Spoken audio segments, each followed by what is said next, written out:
A fractured system.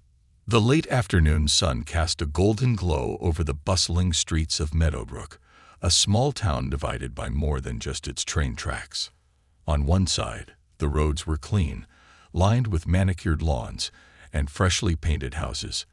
On the other, cracked sidewalks and fading storefronts bore the weight of a community struggling against neglect. Harold and Naomi Williams lived on the latter side, but their spirit and determination made their home a beacon of hope in a town often clouded by prejudice. Harold, a tall, broad-shouldered man with a quiet strength, was well known in his community as a problem solver. He wasn't just another face in the crowd. He was a respected advocate for equality. Despite the systemic obstacles he faced as a black man in the 1960s, he had climbed the ranks to become a school principal, a job he took pride in because it allowed him to shape young minds. His wife, Naomi, was no less remarkable. A teacher in the same school, she was a guiding light to her students, encouraging them to dream beyond their circumstances. That afternoon, they were on their way to the community center, where Harold was scheduled to give a speech about education reform. The town had seen too many broken promises, and Harold was determined to ignite hope for change. Dressed sharply in a gray suit, Harold carried his speech notes while Naomi, radiant in a blue dress, held his arm. At the bus stop, the usual crowd waited, factory workers returning from long shifts, mothers with restless children, and the elderly clutching their shopping bags. Harold and Naomi joined the queue, greeting familiar faces with warm smiles. They had paid their fare at the kiosk and held their tickets in hand. The air buzzed with chatter as the bus rounded the corner, screeching to a halt in front of them. The conductor, a burly man with a sour expression, stepped off the bus. His uniform was crisp, his posture commanding, but there was an edge to his demeanor that set Harold on alert. The man's eyes scanned the line of passengers before stopping on Harold and Naomi. His lips curled into a sneer. "You too," the conductor barked, pointing at them with a jab of his finger. "Step aside." A hush fell over the crowd as everyone turned to look. Harold's heart sank, but his expression remained calm. Naomi gripped his arm tightly, her face pale with shock. "We've got tickets," Harold said evenly, holding them up for the conductor to see. "I don't care if you got a gold-plated pass," the conductor snapped. "This bus isn't for your kind. Move along, or I'll have you removed." The words hit like a hammer, reverberating through the tense silence. Whispers erupted among the passengers. Some avoided Harold's gaze, while others exchanged uneasy glances. A few nodded in agreement with the conductor, their faces hard with prejudice. Naomi, her voice trembling but firm, spoke up. "We paid our fare. We have every right to ride this bus." The conductor stepped closer, his eyes narrowing with malice. "I said move. You're holding up the line." Harold squared his shoulders, his voice low and steady. "We're not moving. You're breaking the law." The conductor's laugh was sharp and cruel. "The law? You think the law's on your side? Don't make me laugh. Now step aside before I call the cops." A small boy sitting near the bus window tugged at his mother's sleeve, whispering, "Mama, why can't they get on the bus?" "Hush, Tommy," she whispered, pulling him close. Her eyes darted nervously toward the conductor. No one intervened. Fear and complicity kept the crowd silent. Harold turned to Naomi, his jaw tight. "We're leaving." Naomi hesitated, her eyes searching his for reassurance. "Harold." "It's not worth it," he said softly, though his voice carried the weight of restrained anger. They stepped away from the bus, their heads held high despite the humiliation burning in their chests. Behind them, the conductor smirked triumphantly, slamming the bus door shut as it pulled away. The crowd dispersed, some whispering their thoughts, others walking away as though nothing had happened. Naomi's voice broke the silence as they walked. "How many times does this have to happen before something changes?" Harold didn't answer immediately. The rhythmic sound of their footsteps on the pavement filled the void between them. Finally, he said, "We're not going to let this slide." "What can we do?" she asked, her voice tinged with both frustration and hope. Harold's gaze was fixed ahead. "We'll find a way. This isn't just about us." The couple stopped at a park bench to rest. The shade of a large oak tree offered a reprieve from the heat, but not from the weight of their thoughts. An elderly woman sitting nearby watched them with piercing eyes. Her silver hair was neatly pinned back, and her hands rested on a cane.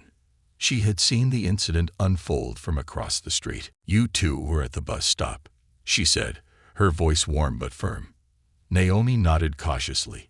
"Yes, Mom. I saw what happened," the woman continued. "Disgraceful.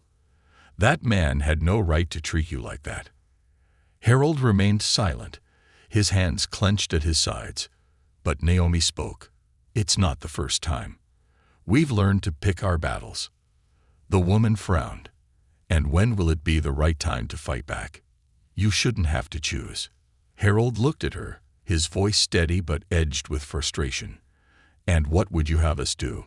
Speaking up doesn't change anything when the system is built against you." The woman leaned forward, her eyes sharp with determination. "Sometimes speaking up isn't enough. Sometimes you have to act. Don't let that man's hate win. Show him that people like him can't hold you down." Her words struck a chord in Harold. As he and Naomi continued their walk, the elderly woman's voice echoed in his mind. It wasn't just about the bus conductor. It was about a system that allowed such injustice to thrive. Harold knew what he had to do. That evening, Harold sat at the dining table, his speech notes untouched. Naomi placed a cup of coffee in front of him and rested a hand on his shoulder. "This isn't just about us," she said softly. "It's about everyone who's been told they don't belong. You're doing the right thing." Harold nodded, his resolve hardening. Picking up the phone, he dialed the number of a civil rights attorney he had met at a community event months earlier. The fight wasn't over. It was just beginning. The awakening of a community. The next morning, the town of Meadowbrook was buzzing with an energy that had been absent for years. Word of the incident at the bus stop had spread quickly, amplified by whispers in the market, murmurs in church pews, and quiet discussions over kitchen tables. For many, the story of Harold and Naomi's humiliation was nothing new. It was a chapter in a book they had been reading all their lives. But for some, particularly the younger generation, it was a spark that ignited something deeper, a desire for change. Harold woke early, his thoughts heavy but his purpose clear. He sat at the breakfast table, pen in hand, drafting a formal complaint against the bus company. Naomi, already dressed for her day of teaching, placed a plate of toast in front of him and leaned down to kiss his cheek. "You've got that look," she said with a small smile. "What look?" "The one that means you won't back down." He chuckled softly, though his heart was heavy. "I can't, Naomi. Not this time." Naomi sat across from him, her eyes filled with quiet determination. "Then you won't be alone. We'll face this together." By mid-morning, Harold was on the phone with Angela Carter, a young but formidable attorney who had made a name for herself representing marginalized communities. Angela listened intently as Harold recounted the events of the previous day. "Mr. Williams," Angela said when he finished, "this isn't just a case of discrimination. It's an opportunity to challenge the entire system. Are you prepared for what this might entail?" Harold hesitated. He wasn't naive. He knew the road ahead would be fraught with challenges, but he also knew he couldn't let fear dictate his actions. "I am," he said firmly. "This isn't just about me and Naomi. It's about everyone who's been told they don't belong." "Good," Angela replied. "Then let's get started." Later that afternoon, Harold and Naomi walked to the community center, where a meeting had been called to discuss the incident. The center, a modest brick building with peeling paint, was usually a quiet place for after-school programs and church potlucks. But today, it was packed. People filled the folding chairs, leaned against walls, and stood in the back, their faces a mixture of anger, frustration, and hope. Harold stepped to the front of the room, his heart pounding as dozens of eyes turned toward him. He wasn't used to being the center of attention, but he knew he had to lead. Naomi stood by his side, her presence a steadying force.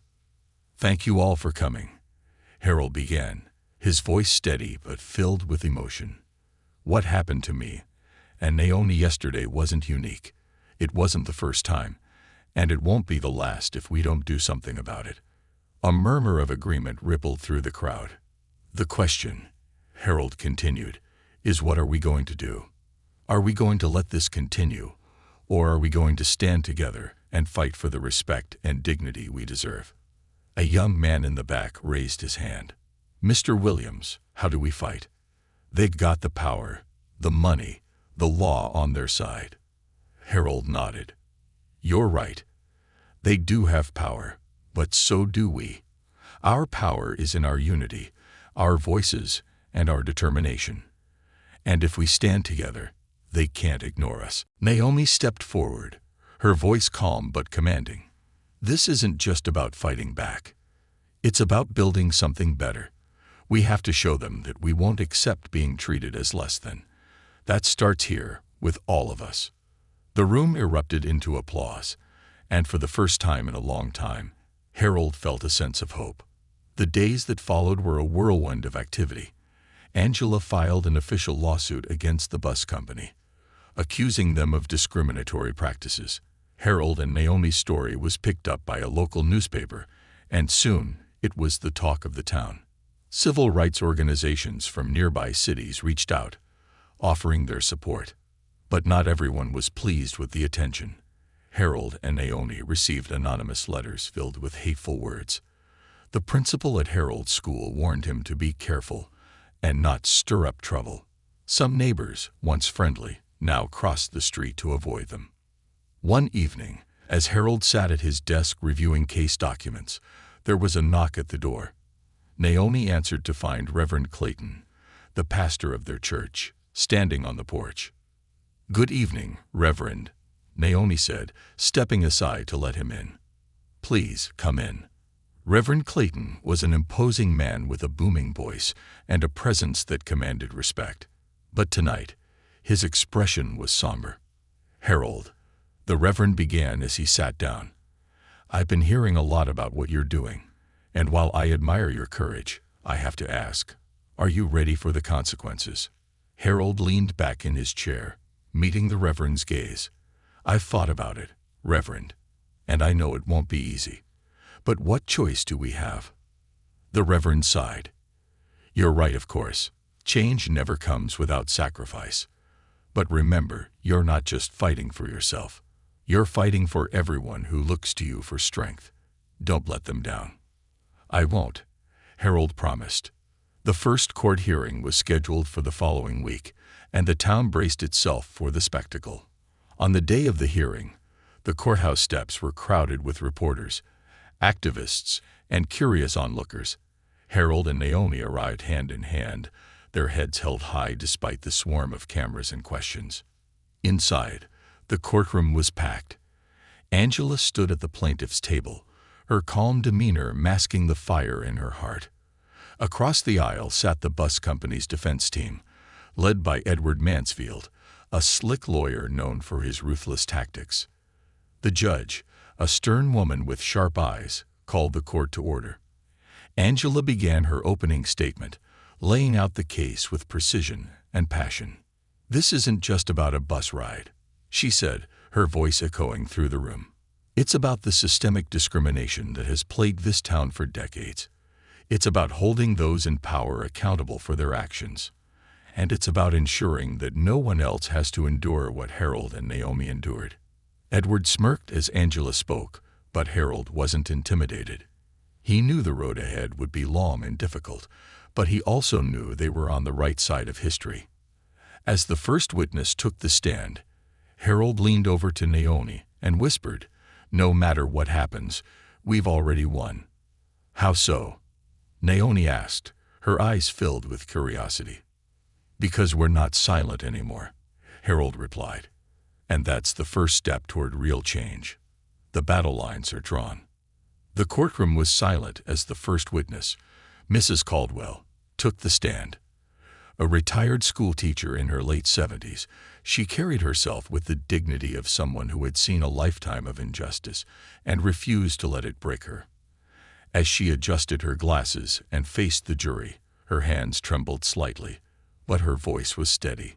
"I was at the bus stop that day," she began. "I saw how the conductor treated Harold and Naomi. It wasn't just disrespect. It was outright hatred. He spoke to them as if they were less than human, like their presence alone was offensive." Edward Mansfield, the defense attorney, rose from his seat with an air of smug confidence. He adjusted his tie and approached the witness stand. "Mrs. Caldwell," he said, his voice dripping with feigned politeness, "you say you witnessed this interaction. But were you close enough to hear every word clearly?" Mrs. Caldwell fixed him with a sharp glare. "I may be old, young man, but my hearing is just fine. And I know what I heard." Edward smirked, clearly unfazed. "Is it possible that you misunderstood the conductor's intentions? Perhaps he was simply enforcing company policy, not acting out of malice." Her eyes narrowed. "If you think refusing to let a couple on a bus because of the color of their skin is policy, then you're part of the problem." The jury stirred at her words, and a faint murmur rippled through the courtroom. Angela Carter, Harold and Naomi's attorney, smiled faintly at the witness's forthrightness. Outside the courthouse, a crowd had gathered, their voices rising in chants of solidarity. Civil rights activists held signs that read "Justice for all" and "End segregation now." The energy was palpable, a mixture of anger, hope, and determination. Among them stood young students, factory workers, and elderly residents who had lived their whole lives under the shadow of discrimination. Harold and Naomi emerged from the courthouse during the lunch recess, greeted by cheers and applause. Naomi smiled gratefully, but Harold's face remained somber.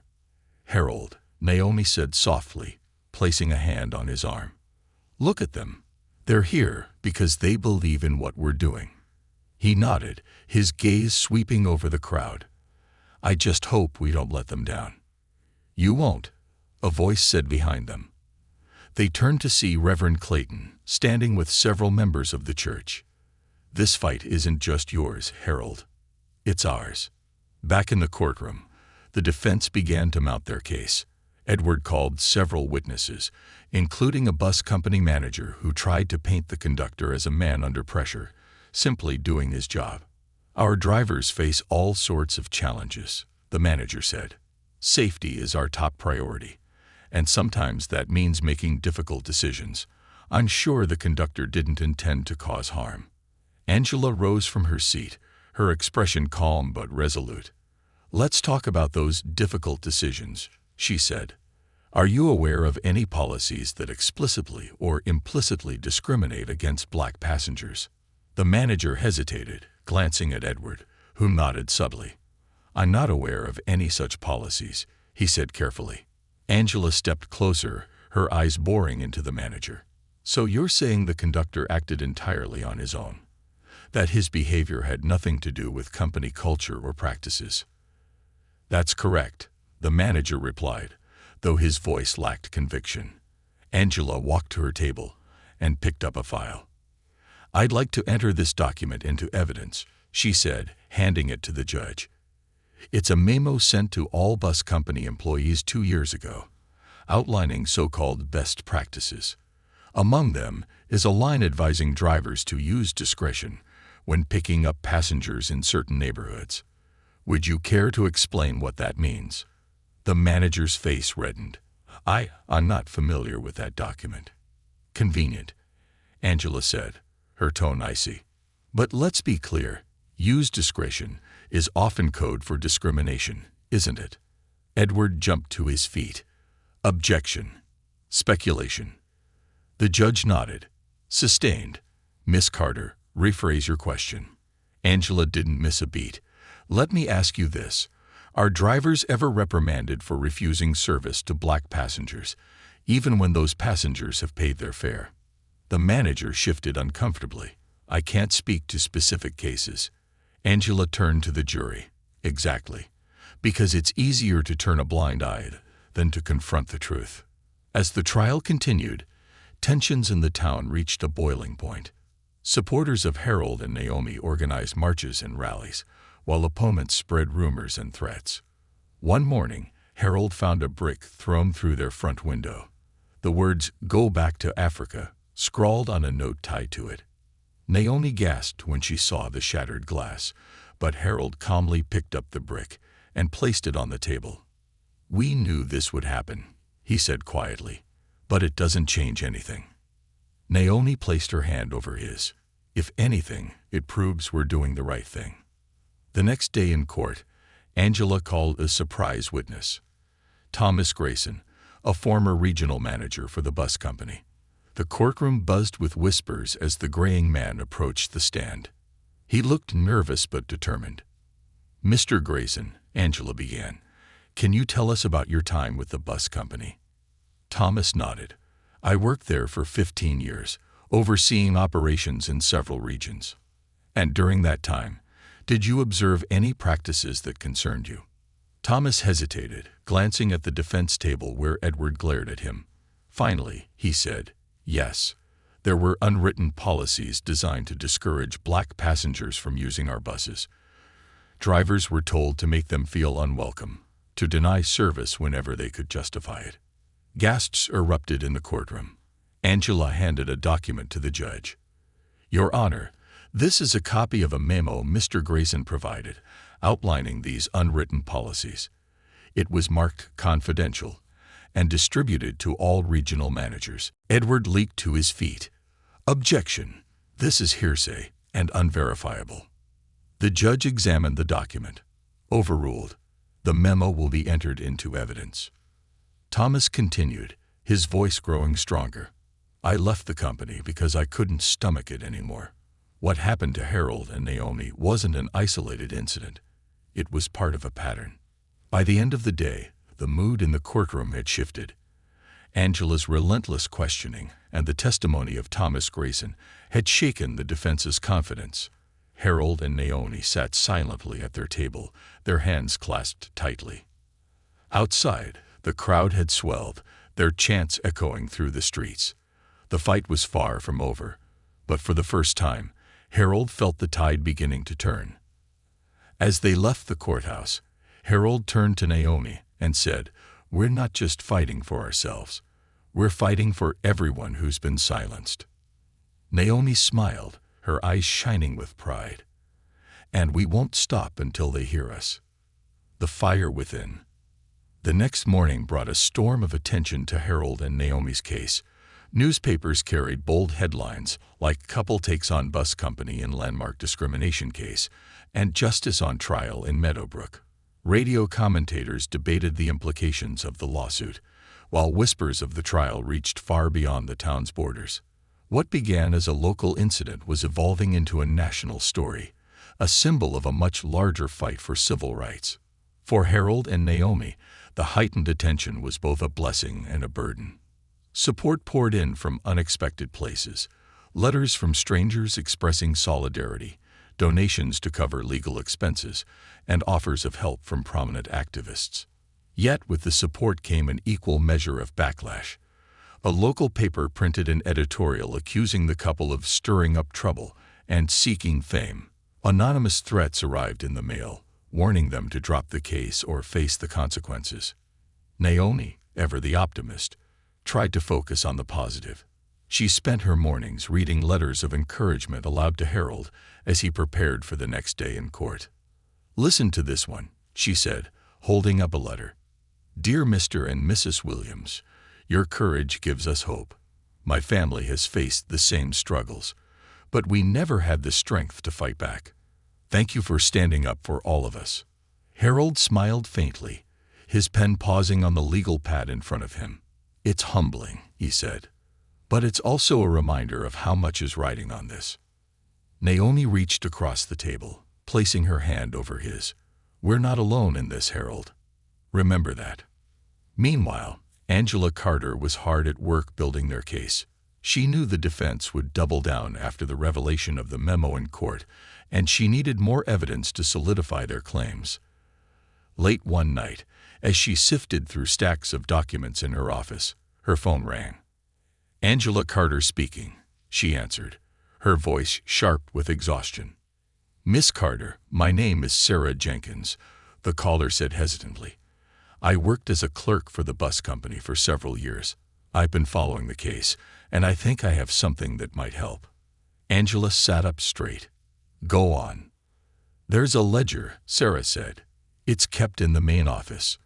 It tracks incidents involving black passengers when they were refused service, harassed, or forced off buses. I used to file reports into it." Angela's heart raced. "And you're willing to testify to this?" There was a long pause. "Yes," Sarah said finally. "I can't stay silent anymore." The following day in court, Angela filed a motion to subpoena the ledger. Edward Mansfield objected vehemently, claiming the ledger was irrelevant and confidential. But the judge, swayed by the growing mountain of evidence, ruled in Angela's favor. When the ledger was presented in court, it was a damning piece of evidence. Pages upon pages documented incidents of discrimination, each entry written in cold, clinical language that belied the pain behind the words. One entry read, "Passenger refused service due to policy violation." Another, "Incident resolved. Passenger exited bus voluntarily." Yet the patterns were clear. Nearly all the passengers involved were black. Angela held the ledger up for the jury to see. "This isn't just about one conductor or one bus ride," she said. "This is a systemic problem, sanctioned and perpetuated by the company." Edward stood to cross-examine Sarah Jenkins, his tone sharp and condescending. "Miss Jenkins, isn't it true that you left the company under less than ideal circumstances? Isn't it possible that your testimony is motivated by bitterness?" Sarah met his gaze evenly. "I left because I couldn't stand being part of a system that treated people like they didn't matter. And I'm here because it's the right thing to do." The courtroom buzzed with murmurs, the tension thick as a storm cloud. Outside the courthouse, the atmosphere was electric. Protesters lined the streets, their chants growing louder with each passing day. Activists from neighboring towns joined the rallies, turning Meadowbrook into a hub of the civil rights movement. Harold and Naomi found themselves at the center of it all, their faces appearing on posters and in news reports. One evening, after another grueling day in court, the couple attended a town hall meeting organized by local leaders. The room was packed with people eager to hear from the couple who had become symbols of resilience. Harold stepped to the podium, his heart pounding as he faced the sea of expectant faces. "We didn't ask for this fight," he began. "But we can't turn away from it, either. What happened to us wasn't unique. It's something too many of us have experienced, day after day, year after year." A man in the back stood up, his voice trembling with emotion. "How do you keep going, Harold? How do you not let the hate break you?" Harold paused, his gaze sweeping the room. "Because this isn't just about us. It's about all of us. Every time someone stands up against injustice, they pave the way for others to do the same. We're not just fighting for ourselves. We're fighting for a better future." The room erupted into applause, and for the first time, Harold felt the weight on his shoulders lighten, if only slightly. He wasn't alone in this fight. He had a community behind him. The trial pressed on, with both sides presenting their final witnesses. Angela's case was methodical and devastating, painting a clear picture of systemic discrimination. Edward, for all his bravado, struggled to counter the evidence. His arguments grew more desperate, his confidence waning as the truth came to light. The final day of testimony was particularly powerful. Angela called Naomi to the stand, asking her to recount the events of that fateful day. Naomi's voice was steady as she described the humiliation they had endured, but her composure faltered when she spoke about the broader implications. "It wasn't just about being told we couldn't ride the bus," she said, her voice breaking. "It was about being told we didn't belong, that we were less than. And that's something no one should ever have to feel." Tears streamed down Naomi's face, and Harold reached out to squeeze her hand. The courtroom was silent, the weight of her words hanging in the air. As the trial entered its final phase, the tension in Meadowbrook reached a fever pitch. The jury's decision would not only determine the outcome of Harold and Naomi's case, it would send a message to the entire town, and perhaps the nation, about the fight for justice. For Harold and Naomi, the stakes couldn't have been higher. But no matter the outcome, they knew one thing for certain. They had already changed the conversation. The fire they had ignited couldn't be extinguished. And they weren't done fighting. Not yet. The courtroom had become a theater of tension and determination, each day feeling like a battle in a larger war. The public's eyes were glued to the proceedings, and the stakes only grew with each new revelation. Harold and Naomi's resolve remained unshaken, but the weight of the struggle began to take its toll. That evening, after a particularly grueling session, Harold sat at the kitchen table, his head in his hands. Naomi watched him from across the room, her heart aching. She walked over, setting a steaming cup of tea in front of him. "Harold," she said softly, sitting down beside him. "You're carrying so much right now. It's okay to let yourself feel it." He lifted his head, his eyes weary but filled with determination. "I can't let myself feel it, Naomi. Not yet. There's too much at stake." She reached for his hand, squeezing it gently. "You don't have to do it alone. We're in this together, remember? And so many people out there are fighting with us." Harold nodded, her words a balm to his frayed nerves. "It's just hard, Naomi. Every day in that courtroom, I see the faces of people who think we don't belong, who think we don't matter. And I know they're watching, waiting for us to fail. But they won't see that," Naomi said firmly, "because we're not going to fail. This isn't just about winning in court. It's about showing them that we won't be silenced. That's something they can't take away from us." Her words reignited a flicker of hope in Harold's heart. He smiled faintly, lifting her hand to his lips. "Thank you, Naomi, for everything." The next morning, Angela arrived at Harold and Naomi's house with news that could shift the tides even further. As she laid her briefcase on the table, her expression was unreadable, a mix of determination and cautious optimism. "I've been working on something," Angela began, opening her briefcase and pulling out a stack of documents. "It's risky, but I think it could strengthen our case." Naomi leaned forward, her brow furrowed. "What is it?" Angela spread the papers out on the table. "Depositions from former employees of the bus company. They describe a culture of open discrimination, policies, memos, even unwritten rules passed down from management.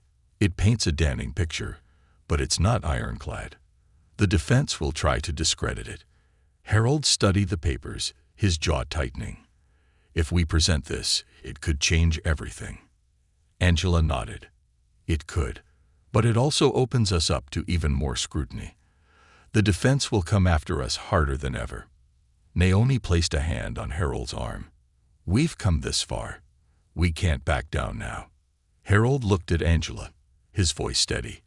"Let's do it." That day in court, Angela introduced the depositions as evidence. As she read excerpts aloud, the courtroom buzzed with murmurs. The testimonies were devastating, revealing a systemic pattern of racism that permeated the bus company's operations. One deposition described how drivers were instructed to enforce segregation with discretion, while another detailed a meeting where a manager openly mocked black passengers. Edward Mansfield was visibly rattled. He objected repeatedly, accusing Angela of presenting unsubstantiated claims, but the judge allowed the evidence to stand. The depositions were entered into the official record, a powerful blow to the defense's case. Outside the courthouse, the atmosphere was electric. Crowds gathered, chanting slogans of support and waving signs that read "Justice for Harold and Naomi" and "End the segregation system."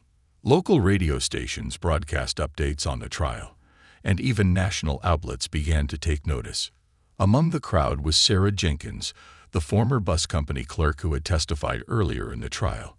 She stood quietly near the back, her face etched with a mixture of pride and apprehension. As Harold and Naomi emerged from the courthouse, she stepped forward hesitantly. "Mr. Williams," she called, her voice trembling slightly. Harold turned, recognizing her immediately. He smiled warmly, extending a hand. "Ms. Jenkins, thank you for everything you've done." Tears welled up in her eyes. I wanted to say how sorry I am. For all the years I stayed silent. I should have spoken up sooner."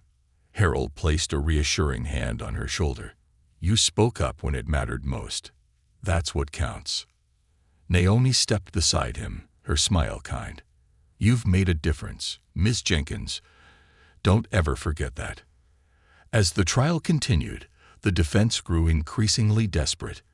Edward Mansfield resorted to aggressive cross-examinations, attempting to discredit witnesses and undermine their credibility. But his efforts often backfired, revealing the arrogance and hostility that underpinned the company's defense. Angela, in contrast, remained calm and methodical. Her closing arguments were a masterclass in persuasion, weaving together the evidence and testimonies into a compelling narrative. "This case is not just about Harold and Naomi Williams," she told the jury. "It's about every person who has ever been told they are less than, who has been denied their dignity because of the color of their skin. The question before you is simple. Will you allow this injustice to stand, or will you send a message that it has no place in our society?"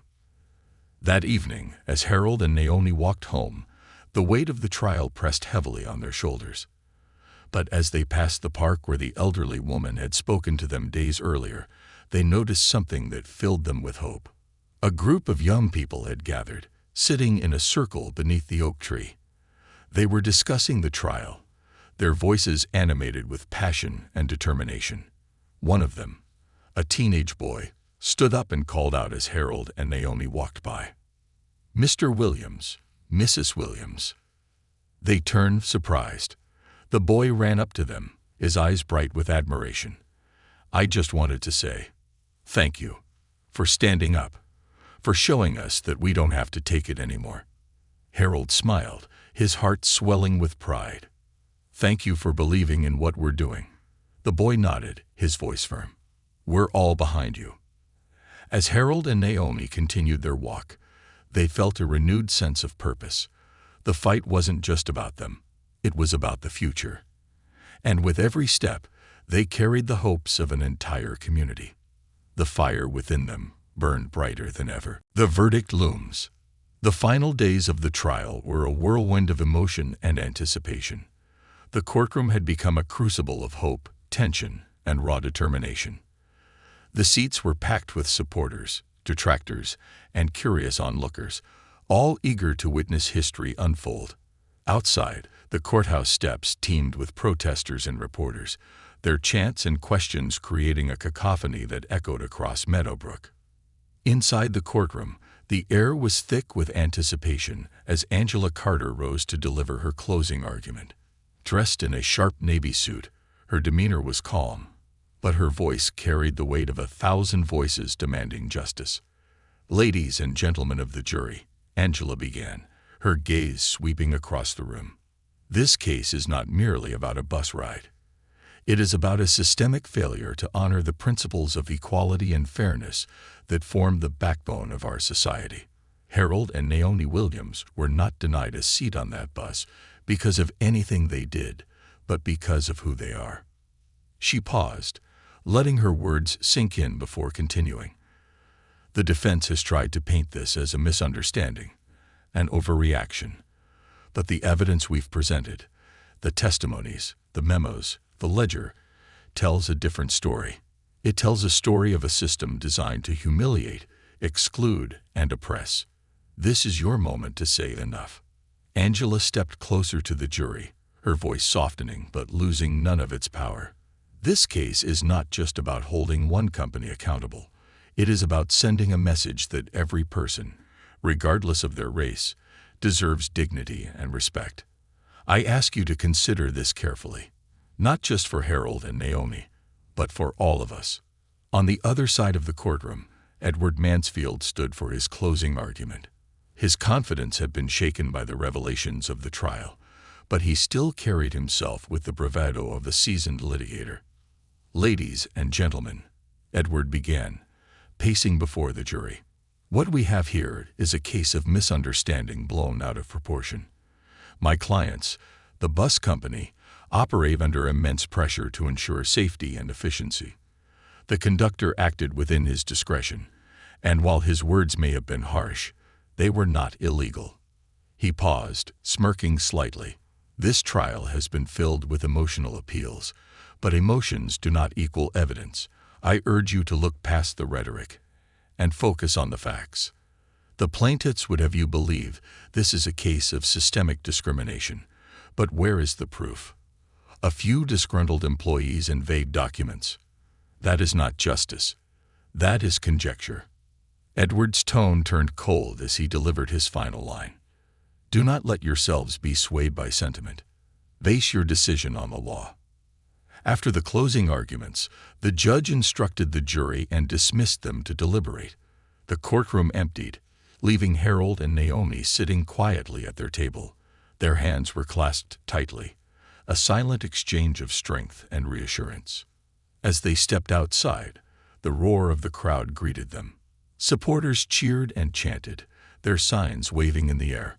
Reporters shouted questions, their cameras flashing incessantly.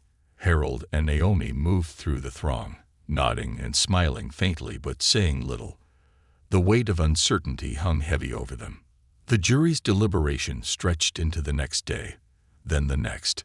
Each hour felt like an eternity for Harold and Naomi, who tried to occupy their minds with routine tasks but found little comfort in them. Supporters visited their home, bringing meals and words of encouragement. The local church organized prayer vigils, and the community center hosted discussions about the trial and its implications. One evening, as Harold and Naomi sat on their porch watching the sunset, Reverend Clayton arrived with a group of young activists. They carried candles, their flames flickering in the dusk. "We wanted to show our support," the Reverend said, his voice warm. "No matter what the verdict is, know that you've already made a difference." Naomi's eyes welled with tears as she stepped forward to embrace him. "Thank you, Reverend. That means everything." The group began to sing, their voices rising into the night. Harold listened, his heart heavy but filled with gratitude. He turned to Naomi, who smiled through her tears. In that moment, he realized that their fight had already transformed Meadowbrook. Whatever the jury decided, they had ignited a fire that would not be extinguished. On the third day, the jury announced they had reached a verdict. The news spread like wildfire, drawing crowds back to the courthouse. The atmosphere was electric with anticipation as Harold and Naomi entered the courtroom, their heads held high. The judge entered, and the room fell silent. The jury foreperson, a middle-aged woman with a solemn expression, rose to deliver the decision. Harold held Naomi's hand tightly, his pulse pounding in his ears. In the case of Harold and Naomi Williams versus Meadowbrook Transit Company, the foreperson began, her voice steady. "We, the jury, find in favor of the plaintiffs." A collective gasp filled the courtroom, followed by a wave of cheers from the supporters. Harold and Naomi embraced, their relief and joy overwhelming. Angela Carter smiled broadly, shaking their hands, as tears streamed down Naomi's face. The judge banged her gavel, restoring order.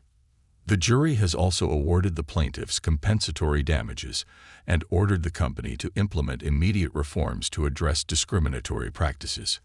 Outside the courthouse, the crowd erupted in celebration. Supporters hugged and cheered, their voices echoing through the streets. Harold and Naomi emerged to a hero's welcome, their hands raised in triumph. A young girl approached Naomi, clutching a homemade sign that read, "Thank you." Naomi knelt down, tears in her eyes, and hugged the child. "Thank you, sweetie," Naomi said softly. "This is for you." Harold looked out over the crowd, his heart swelling with pride and gratitude. He knew their fight was far from over. There were still battles to be fought, both in Meadowbrook and beyond. But for the first time, he felt the tide turning. As the sun set over the jubilant town, Harold turned to Naomi and said, "We did it." Naomi smiled, her eyes shining. "No, Harold. We all did it." And with those words, the couple stepped forward, ready to face whatever came next, their heads high and their hearts full of hope. Beyond the verdict, the jubilation outside the courthouse stretched late into the evening. Families, friends, and strangers came together in celebration, a rare moment of unity in a town long divided by invisible walls. For Harold and Naomi, the victory was both overwhelming and humbling. They had stood against a system stacked against them and won, but they understood that their fight was only the beginning.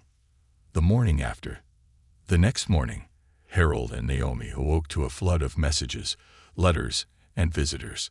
The local paper ran a front-page story with the headline, "Justice Served. Meadowbrook Couple Triumphs Over Bus Company."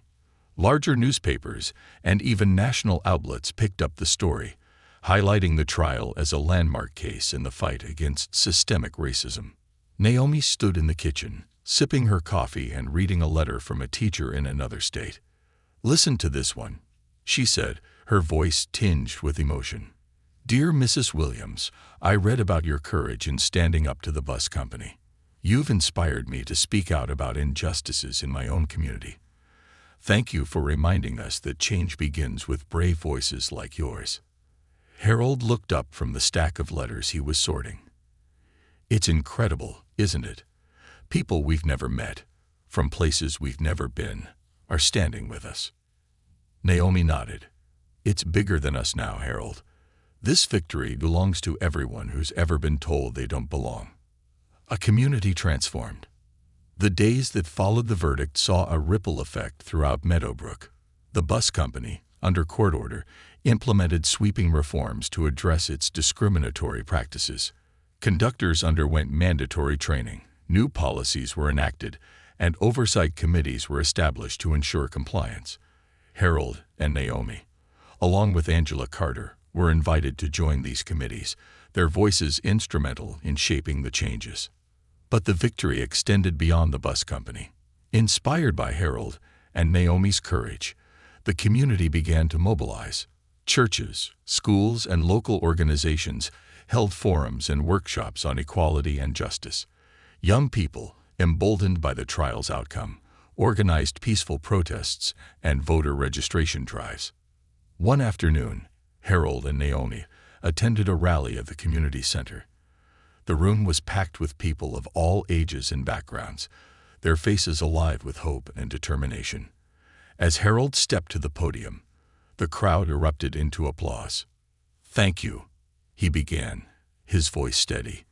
"Thank you for believing in this fight, for standing with us when it wasn't easy. This victory belongs to all of us, but we can't stop here. Real change takes more than one trial, more than one victory. It takes all of us working together, refusing to back down." The crowd rose to their feet, their applause thunderous. Harold stepped back, his heart full as Naomi joined him on stage.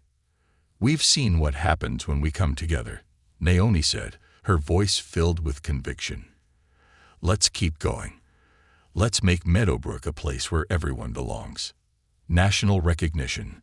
As news of the trial spread, Harold and Naomi were invited to speak at events across the country. Civil rights organizations, universities, and churches sought their insight and inspiration. At one such event in a neighboring city, Harold found himself addressing a crowd of thousands. "Every step forward starts with someone refusing to take a step back," he said. "Naomi and I didn't set out to become symbols or leaders. We were just two people who refused to let hatred define us. But if our story can inspire others to stand up, then every struggle, every sleepless night, will have been worth it." Naomi spoke next, her voice resonating with strength and warmth. "Change isn't easy. It's messy, it's painful, and it's slow. But it's possible. And every voice, every action matters. Don't ever think you're too small to make a difference." Their words struck a chord, and the crowd responded with a standing ovation. Harold and Naomi realized that their fight in Meadowbrook was just the beginning. They had become part of a larger movement, one that extended far beyond their small town. Challenges and resilience. Despite their growing influence, the journey was not without challenges. Harold and Naomi continued to face backlash from those who clung to old prejudices. Anonymous letters filled with hateful rhetoric still arrived in their mailbox, and whispers of discontent lingered in parts of the town. One evening, as Harold returned home from a late meeting, he found Naomi sitting on the porch, gazing at the stars. He joined her, the quiet of the night wrapping around them. "Do you think it'll ever really change?" Naomi asked softly. "Do you think people will let go of their hate?" Harold thought for a moment before answering. "Not everyone. But enough people can. Enough to make a difference. We've already seen it, Naomi. Look at the young people organizing, the conversations happening in places where silence used to reign. That's change." Naomi nodded, her eyes glistening with unshed tears. "I just want our children to grow up in a world where they don't have to fight the same battles we did." "They'll have their own battles," Harold said.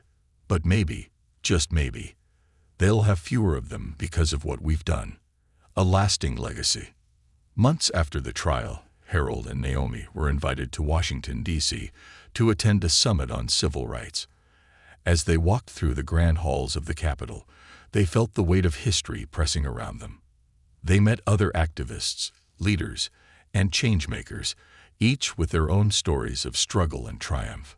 During a private moment, Angela Carter approached them, her eyes shining with pride. "You two have done something incredible," she said. "I hope you know that." "We couldn't have done it without you, Angela," Harold replied. "You fought for us when we didn't know how to fight for ourselves." Angela smiled. "And now you're fighting for others. That's how we win."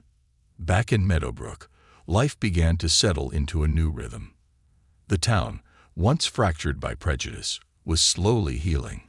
Harold and Naomi continued their work, mentoring young leaders and advocating for justice. Their home became a gathering place for activists and dreamers, a symbol of what was possible when people dared to stand up for what was right.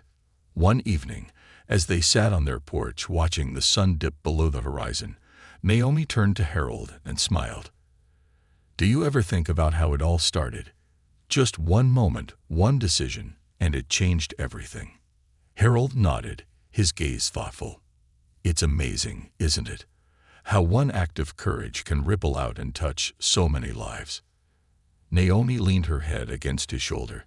"We've still got a long way to go, but I think we're ready." Harold wrapped his arm around her, the warmth of her presence grounding him. "Together, we can face anything."